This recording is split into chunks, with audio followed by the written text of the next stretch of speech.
Hi there, I'm Linda and this is Huttons Valley Permaculture. I'm up here on my top swale today to have a look at two of my hazelnut trees and assess what they need in terms of support. I have 7 hazelnuts planted around the property. These two here are my oldest, which I planted about 5 years ago when I first got here. I just sort of planted them straight out into the paddock because I really wanted to get something in the ground. And the support I've given them over the years is just to keep the grasses down. And I've also been piling up some woody mulch around the base of each of these trees. They do get a little bit of pruning when the animals get a bit too close to them, but they're actually really kicking into production. And just here in this very grassy area of my top swale, I've got 3 more hazelnuts that I've planted fairly recently. Just here, marked with a bit of a stick, is one of the little hazelnuts that I've put in the ground. Now I do need to pop round and support these as well, just sort of cut down the grasses that are around them. And in this case, I'm just going to bring out a bucket of wood chips just to put around this plant to give it a little bit more support during summer. As it's still quite small, I just find the wood chips are better to get right in and around the base of it because it will just get buried by big woody mulch from plants that I chop and drop.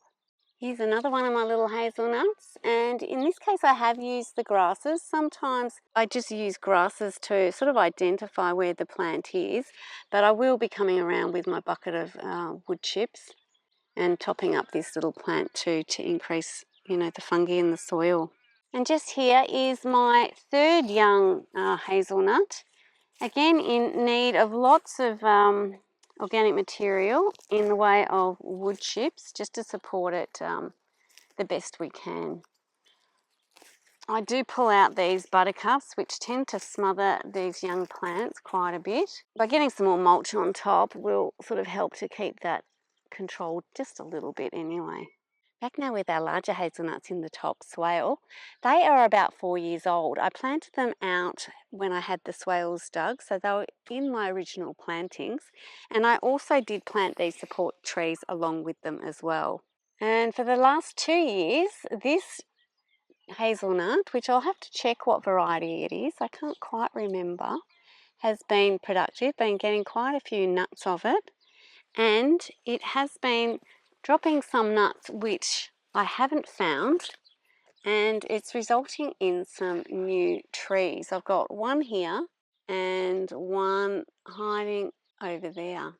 Hazelnut trees aren't usually grown from seed because they're not genetically the same as their parent. I think commercially they will often grow from stem cuttings or mound layering, and often people just cut the whole hazelnut down, let it regrow the next season, and in the following dormant season chop all those stems down and root those to grow new trees.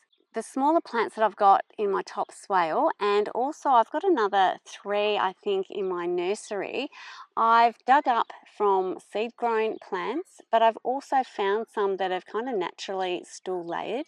With mound layering you would just kind of pile up soil so that it covers some of that stem, and what you'll find is the bit under the soil will start to develop roots, and then once it has developed roots you can snip it off and then that will form your new plant, and that will be genetically the same as the parent plant. Hazelnuts aren't technically a tree, but they're a shrub. They actually put up lots of suckers down around the base, and you can let them grow just naturally as I've done here, or oftentimes people will cut all the suckers and grow the shrub as a tree with one central trunk. They do say that that produces more in the way of nuts, but I don't mind just letting my trees do their normal thing. Hazelnut trees like a cold winter and a hot summer, and they enjoy a cool, moist soil. They don't necessarily need much in the way of extra nutrients added to it, but here I've got woody mulch which will change the soil bacteria and yeast to one that's more favourable for growing and supporting these plants. I have added manures in the past, but sometimes if you add too much in the way of nutrients, you just get a lot of leaf and not much production. So I'm not adding the manures anymore, but we'll focus on increasing the woody material around the base of each tree. And one way we can get that extra woody mulch is by planting support trees along with our productive trees. Just here, I've got a tree that I did plant at the same time as this hazel, and I have used it for chop and drop a number of times, but it's getting so big in between two hazelnut trees that I really have to assess whether I just take it down altogether and plant some smaller trees in a different location. Right next to my hazelnuts, you can see an example of having to remove some of the support trees.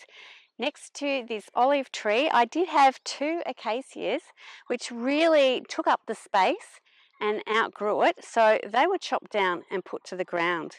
When you start planting out a food forest using these techniques, what you find is that productive trees are about sort of 10 to 20% of the number of trees that you put in, with the remainder being support.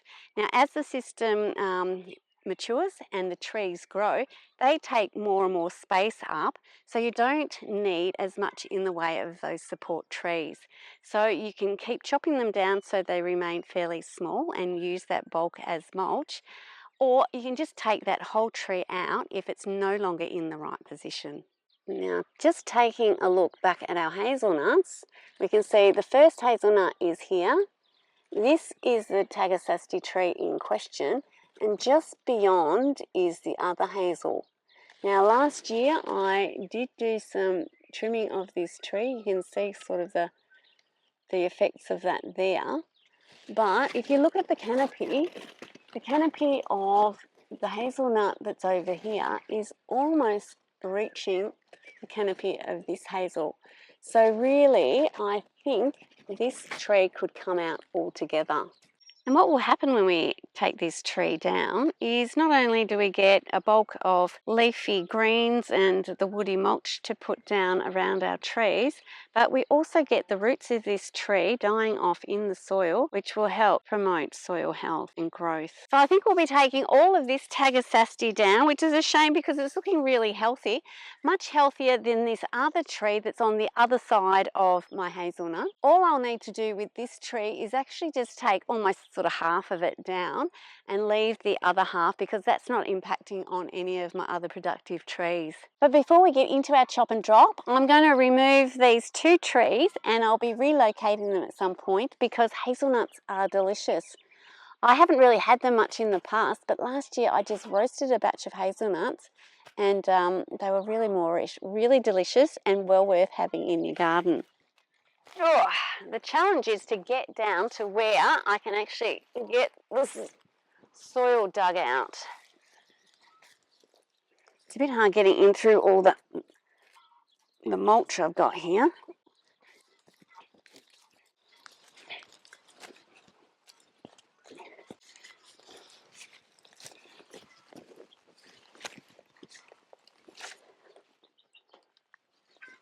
Here we go.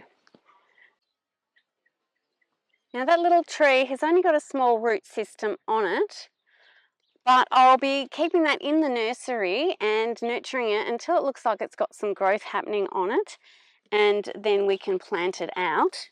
Now I'm going to pot it up properly with some potting mix that's well draining, but for the moment I'm just going to pop it in here. So, oh, that might be another one that's growing. That's a hazelnut that I've just found in the ground and it's got little roots coming. So maybe I'll put this back in the hole when I'm finished and see if we can get another one. So I'll just pop that in there with some soil on top. You've got to keep the roots moist and don't let them dry out at all. And that gives your little tree its best chance of survival. So I'll leave that there for the minute and we'll get to the other one. So I've just found that in the soil. And it's got all these little roots on it, so I'm just going to pop that back into the hole. And now to get this one out. Oh, this soil's a lot softer over here. And there's some weeds in here as well, which is making it a bit hard. So I've got a fairly good long root there. It did snap off a little bit at the end. but that'll pot up really well. That's actually got heaps more roots on it than the other one. We'll just tuck those in together and we'll pot them up properly a bit later.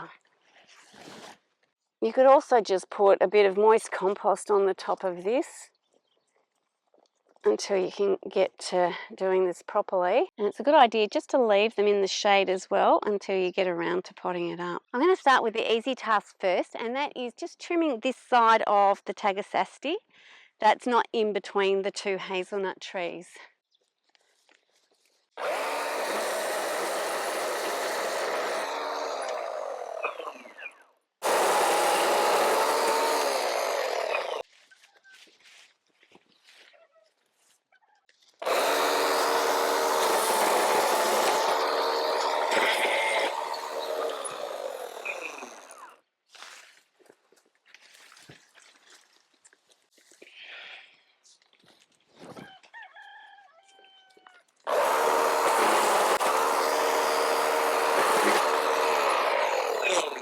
I'm just going to chop all of this up and get it underneath that hazel before moving on to the larger Tagasaste tree.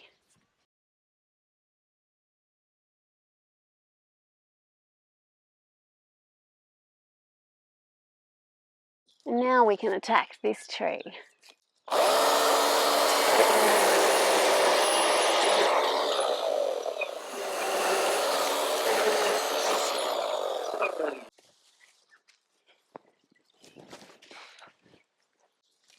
Just got to try not to take out other trees as you go.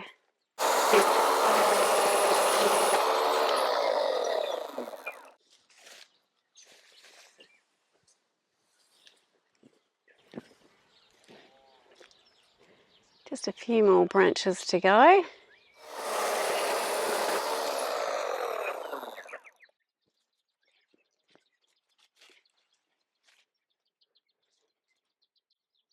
Now for this one, I might just take it down bit by bit because I don't want it falling on our hazelnut tree.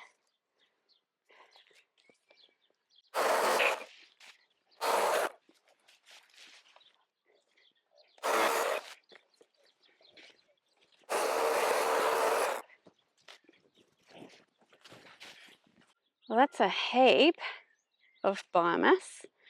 I'll be able to put that around both hazelnut trees and maybe even this olive tree as well. And as for this stump, I might just leave it as is for the moment. It probably won't shoot again, but if it does, it will only be small branches, not huge things coming off it. And there's lots of little perches for birds here and lots of habitat for insects like spiders. So I'm just going to be leaving that here because it's not taking up any more space. The hazelnuts can spread out up here in the canopy. And we'll see if just leaving this little stump brings a bit more life. And for now, I'll make a start at getting all of this chopped up and underneath my trees.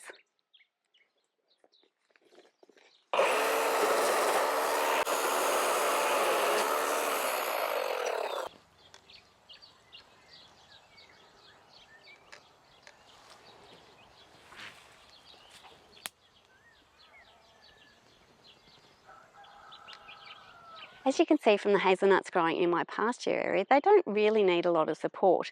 But the reason I'm supporting these ones with planting these support trees is to build the soil around them and all the rest of the food forest.